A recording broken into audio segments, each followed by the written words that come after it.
At para sa kalaman ng lahat, na itong kawan ng Diyos mga tupa ni Kristo na napapaloob, ay hindi po ito mga hayop na inaakala ninyo. Ito ay mga tao.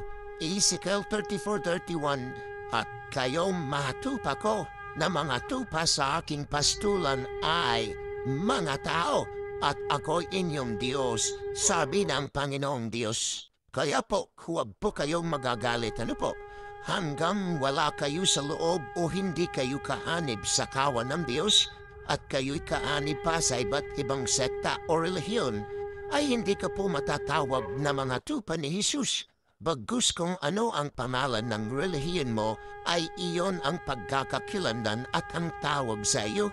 Kung ikaw ay kaanib sa relihiyong Sabadista, itiyak hindi ka matatawag na tupa, bagkus ikaw ay isang Sabadista sapagkat doon ka sa kanila naaanib.